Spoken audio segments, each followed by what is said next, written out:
Welcome everyone to the second part of my Metrocon recap, where I go into all of the financial indiscretions that I made over the weekend and will most likely come back to bite me over the weeks and months ahead as bills start coming in.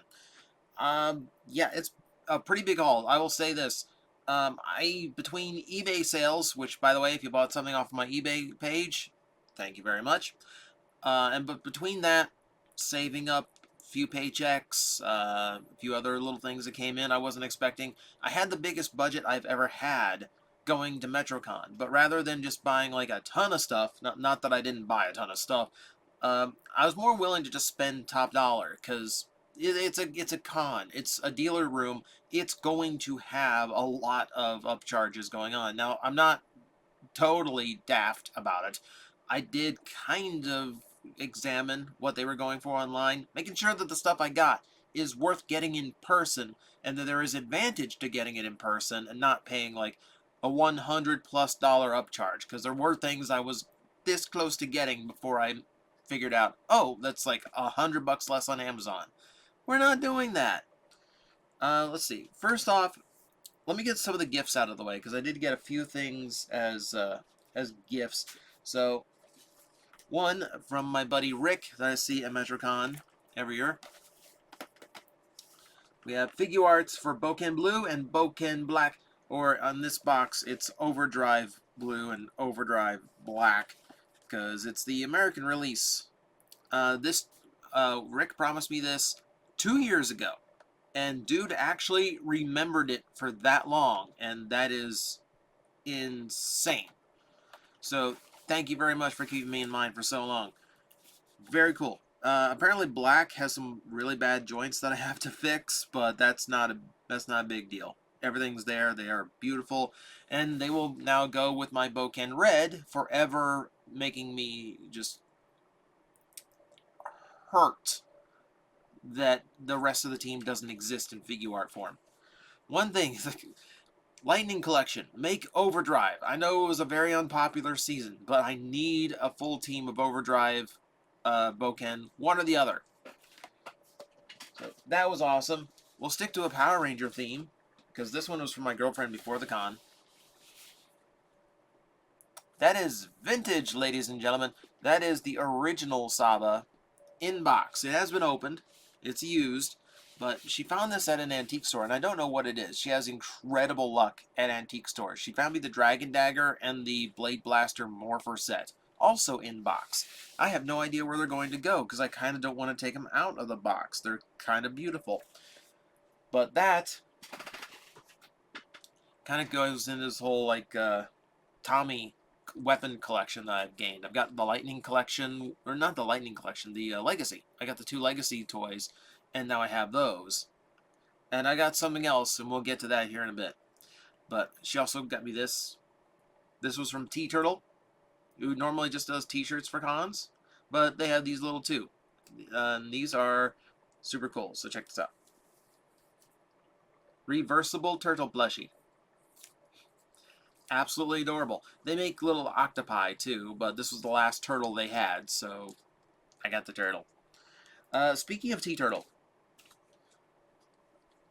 I really like their shirt designs. They're cute and they're clever.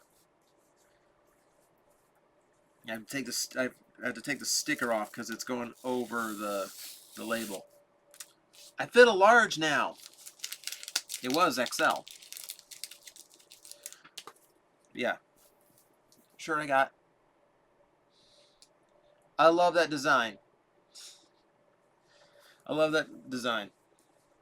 So that's cool. All right. That's the. I didn't go t-shirt crazy. Some years it's like I buy a whole new wardrobe, but I didn't do that. I'll go ahead and go in with the Power Ranger theme again. I'll go back to that because I think it's the last. Well, no, technically not, but we'll get to that. But for my Tommy Oliver weapon collection, Foam Rubber Sword of Darkness. This is normally one of those things I don't normally buy, but when I have an actual big budget for a convention for once, yeah, I'll actually splurge for this. So this goes up with my Legacy Dagger and Saba somewhere, as this like little like trifecta of Tommy swords. I know. I think it's just cool. I think it's just cool to have. I have no idea where it's gonna go. I don't know any idea where any of this is gonna go. Look behind me. There's no room. There's no room. I and I still bought stuff. I still kept going. I kept going. I still kept buying stuff. Let's see. Who else? What else? Before I get into like weird stuff. So for the first time, I really paid a lot of attention to the artist alley. I probably walked the artist alley as much as the dealer room, and that's very rare for me. And for a few reasons. For one, I was looking for Owl House merchandise because Disney's not going to make any. I found a couple stickers, and that's about it. I was hoping for like charms or something.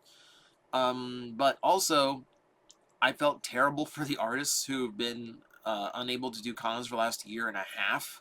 I know last Metrocon there were some people who spent a lot of money preparing merch to sell and basically had to sit on it or sell it online, which with shipping and PayPal fees and all that, you take a big hit off of anything you sell.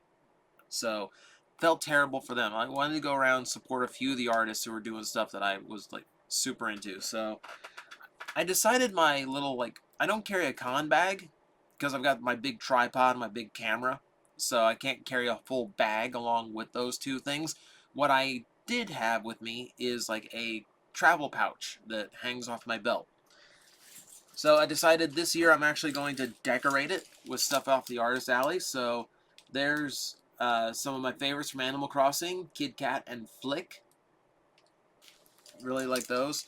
And then we have charms hanging off the side. I'm like an actual con goer now. So we got the new She-Ra and Catra on that side. And down here, which I thought this was super cool to find, it's Cyclonus and Tailgate in IDW design. Super cool to see those. Whole like selection of IDW Transformer ones at that booth. I wish I remember the artist who did it, because I would absolutely show her card. Super cool to see like IDW style characters.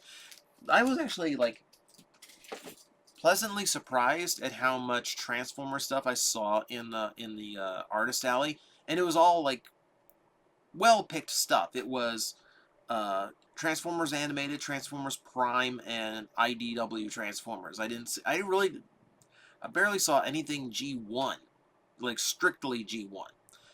Nothing Beast Wars, nothing modern like Cyberverse. It was like just kind of cherry picking some really good, just very well remembered designs. It's actually really nice. This wasn't technically Artist Alley, but it's in the same vein.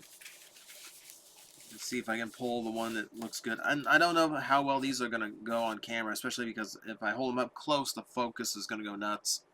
But there was an artist there who was doing these like acrylic print designs of screenshots from old video games, and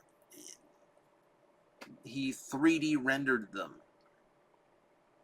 in the acrylic. Yeah, I don't know how well you can see it. You can see the effect, but I know it's kind of blurry. It's super cool in person. Like, it is an absolutely awesome design and awesome like idea. I got so many of these. Like I got 6 of them. So I got that one, which is the Light World from Link to the Past. I got the campfire scene from Chrono Trigger. Also another one of my favorites. There's a lot of Super Nintendo in here. I got the train suplex from Final Fantasy VI. It was either this or it was the opera scene with all the lyrics on the screen. Of course, that wasn't like an actual screenshot. This is an actual screenshot, so that's the one I went for. Let's see. We have Super Metroid, the final battle. Again, I love the 3D effects on this one. Let's see, what else did I get? Alright, Stage Select from Mega Man 2. This was the only NES one he had. All the other ones were Super Nintendo. But it's Mega Man 2, which is very, very, like, personal to me. So that was a cool one to see. Speaking of, Mega Man X. So he had larger ones, too. They were a little bit more expensive than I was willing to shill out. Especially because I don't really have the wall space for it. But I've got, like, a large one that was an official thing this one made. It was like a shadow box with 3D cutout sprites and all this, and it was the final battle in Mega Man X. Unfortunately, they kind of played with the sprites positioning too much, and everything looked a little bit off. Like the head's not like directly on the body like it's supposed to be. There's like this weird like pink blur, like pink like blob on Mega Man X's hand for some reason. It's a really weird attempt, but like this looks a lot cooler. This looks a lot cooler. Yeah, it's a little weird too now that I look at it, but it's not nearly as weird. Like this actually looks like a screenshot. Last one, is that it? Yeah, okay. So 1, 2, 3, 4, 5, 6. Yeah, super cool stuff. Super cool idea. And I got to put them all back because I want to frame them. I want to get them all framed into like one solid thing, and then hang that rather than have like all like 6 of these things precariously balanced on like the little easels that came with them, the little picture stands. Okay, awesome job. All right, something else that's a little bit more in the homemade realm, just because I guess it's kind of a homegrown thing. Kaiju Big Battle was back. I absolutely love Kaiju Big Battle. So we got their Kaikeshi Series 1 in green, which I always meant to pick up from them, so I picked it up in person. I was going to get an extra set of Series 1 in the flesh tone so I could paint it up so all the characters had the right colors. They were sold out of those, unfortunately, so that was going to have to wait. Still want to do that at some point. I can't remember if I have an extra set laying around or if I just have one flesh and one glow in the dark. I don't know. But those were nice to have. And this is an excuse to throw money at Kaiju because they couldn't tour for a year and a half either. And then every time they come to Metro, they make a custom poster for the event. So you can see the Metrocon logo in the corner and the date of the event. And this was wedding themed. And I wish I could show you more of the footage from the event. I had a terrible position. I had a terrible angle, which was really upsetting to me, and I couldn't really move it after I realized what a bad angle it was. Yeah, I'll see what I can do. I might salvage it like a highlight reel out of it. Okay, so I think let's see. We'll move on to some of the more like small-time companies that were there. This is Foam Brain Games, and we got new dice sets because I can't resist dice when I see them. These are like swirl purple, green with gold lettering, and it's all sparkled. Okay, and there's like very like fire nebula kind of looking, kind of mixed, same way. And we have the purple and green mix with like a glitter inlay, but these have like a techno styling to their numbering. I went by the dice booth so many times, especially the metal dice, but like I'm not rolling real dice right now, so I shouldn't be buying real dice. But I am beyond a dice goblin. I am a dice dragon. I have a horde, which I will always build on as soon as I see anything that vaguely interests me. And dice always do. Alright, beyond that, let's see, what next one? Let's move into the video game realm. How about that? So, this is something I almost bought before I left for Metrocon, just because I saw it online and like, oh, that's super cool. Oh, I wonder if I can actually get that. No, let's hold off. Like, and I wonder, is it because it's a blind box thing? And these are, Pokemon Starium. Google it if you like, because they've done, they're really beautiful sets. It's very much like they kind of get across like this like Starfield kind of design. It's very like I'm not sure exactly how to phrase like the design element to this. It's very whimsical. It's very fantasy. It's very like starlight, and that kind of thing. But out of the set, the one I wanted was Umbreon. That was the one I wanted the most because I think That's an absolutely awesome looking design. So I bought 2 just to try my luck. So I pull my I buy these things. I buy 2 of them. I open up the first one, Umbreon, on my first pull, which leave me with a box that I thought was going to go to waste. Box number 2, Espeon. So I have the pair, Espeon and Umbreon, out of the blind boxes. I've never had... Actually, I was going to say I've never had that luck out of blind boxes. No. When me and Matt from Monstrosities, go check out Monstrosities on YouTube, by the way, for all your Kaiju and Godzilla needs. When we did our box opening when he was hanging out here, we did the 2 big Gamera blind boxes, and the box he pulled was the one I wanted, and the box I pulled was one he wanted. So we swapped there, and we both walked out with like the perfect choices for both of us. Beautiful. Absolutely beautiful. But yeah, that rivals that. That was awesome. Never have that kind of luck. Alright, now, let's talk some Japanese games. So there was a Metrocon where I got a boxed version of Final Fantasy VI, which I think I'm now at the point where I'm saying, like, yes, that's my favorite video game of all time. But there are like vintage game shops at Metrocon every year, and they still sell like the same variety of style of games, Super Nintendo and that era. So I just kind of like, there's always been a couple more I eyeballed, but when I was going through the booth this year, I noticed a few things that just made me go, okay, I'm going to pull the trigger on that, whether it makes sense for my collection or not. I will make it make sense. I will set up like a little area just for this stuff if I have to, because this cuts very, very deep. So to start, to go with Final Fantasy VI, Chrono Trigger. This is this and FF6 were the ones that always like jockeyed back and forth for my favorite video game of all time.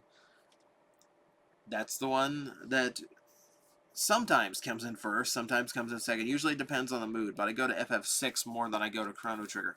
It's still an incredibly important game to me, like genuine masterpiece of a video game. If you've never played it, go find it. There's plenty of ways that you can play it these days. It is an absolute masterpiece. There's a reason why, like, every time you hear like a best game of all time list, there's a reason why Chrono Trigger always pops up into it, no matter how old the game gets. Let's see. On that front, we also have this. This is UK Troublemaker. This was a game that I found in a very weird way, because I found it at Blockbuster Video. I guess just to fill out their N64 rental section, it was like a thing where a few games from Japan got imported to rent out at Blockbuster. And I found this out because a friend of mine, he said, like, I told him about this and like finding like this game at a Blockbuster, and he said, "Oh right, and there's like the baseball game," and like, yeah, there are like 4 of them, and like apparently it's happened at his Blockbuster too. So it's apparently just like a nationwide thing where just these were the games they decided we're gonna bring over. I don't know why, but it is important to me because this is a very, very good game. Like, I love this game. It came out in America as Mischief Makers, and it's never going to be reissued or digitally released or anything like that, because it's, it's from Treasure, which is an obscure company these days. But absolutely love this game, and it's the first game I ever beat in Japanese. So it does hold like this really like special place in my heart, just because I love this game so much. So that was really cool. Really cool to see it in person again. Games I never thought I would see in person. Yeah, I forget the technical name for it, but for whatever reason they decided, let's make a Kamen Rider game for PS2. And you can't see the cover on the back because the autofocus isn't going to let you.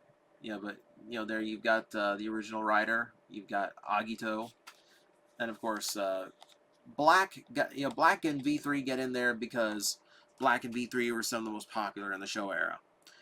But I've never gotten to actually play this game.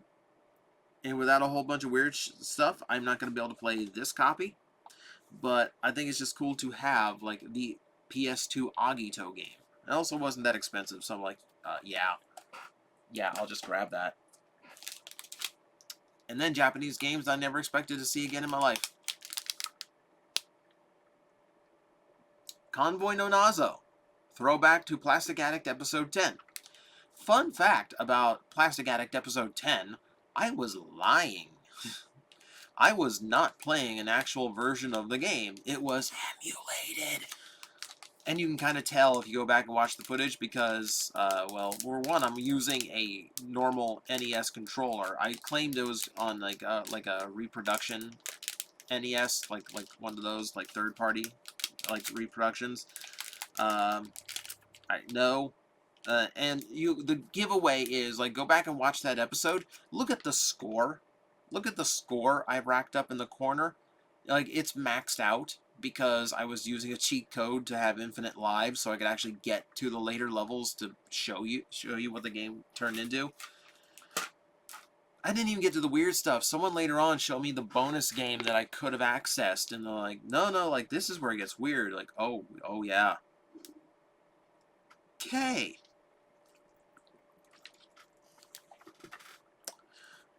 So I finally own that game officially now.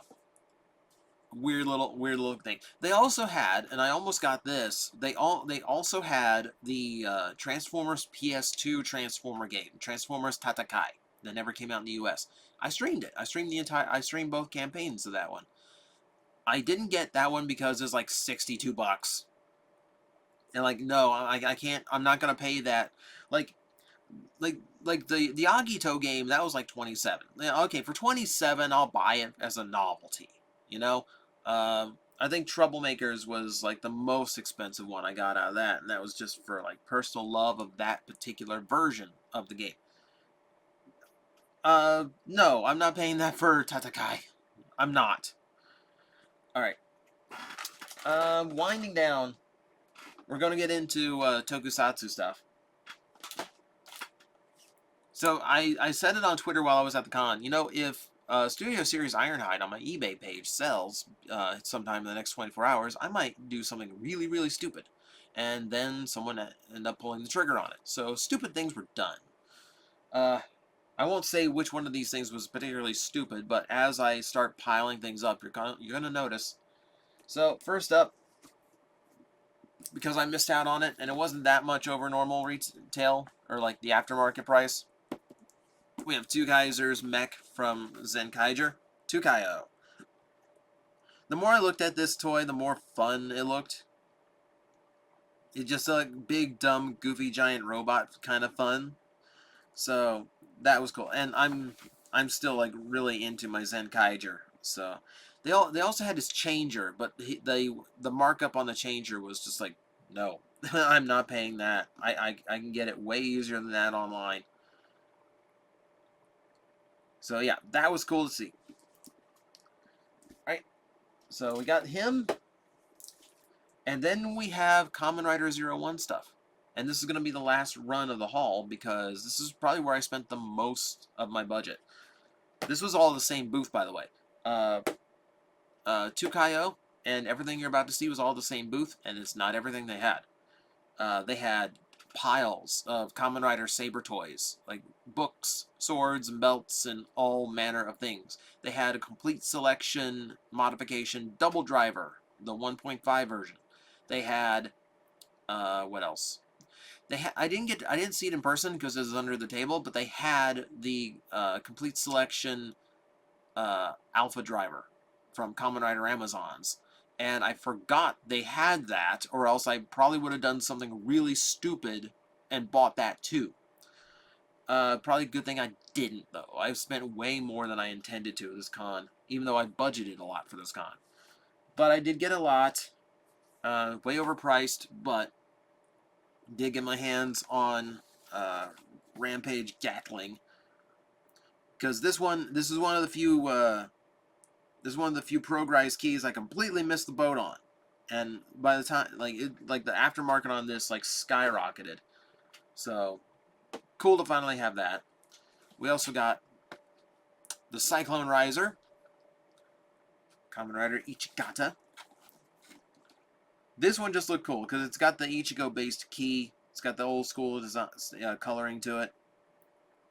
You know, and this one again was not too bad over the price I would have had to get it. I think it was only like $30 more than what it was on Amazon. You know, okay, to buy that in person and not have to go through shipping. Okay, I'll do that. It's another thing where like the dealers had a year and a half off too, so I was kind of like, I'm more willing to spend this year because I know there's a lot that didn't really get to turn this profit in the last year and a half. So okay, let's support a few people.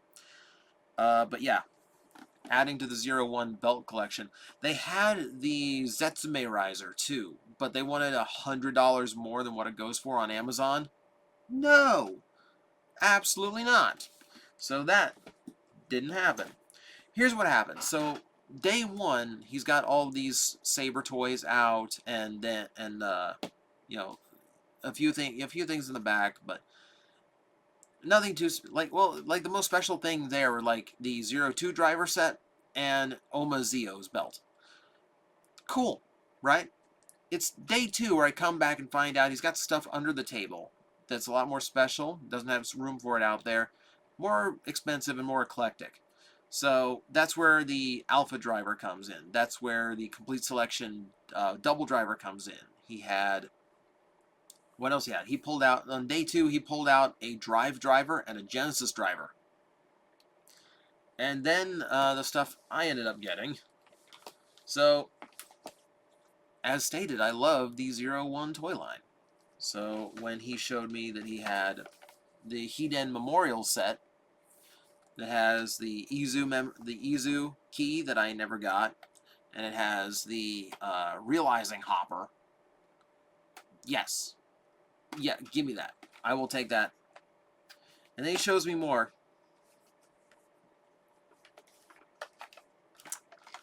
Memorial set number 2. Yeah, this is Ames and Zaya. This is the one that comes with Naki's Progrise key, Japanese Wolf. Yeah, I got that too. And then, okay, yeah, we're doing stupid things. Let's get the last one too. So you have the MetsuboJinrai.net version. This is the one that has Arc Scorpion, as well as the plate to upgrade the belt. I do love that the 01 toy line, aside from just the keys being such fun toys and things to goof with, that the belt itself can also be swapped around with just like attaching a new plate. And now the belt's got a completely different look and a slightly different function. It's actually a super clever design. But yeah, more Progrise keys. Lots more Progrise keys.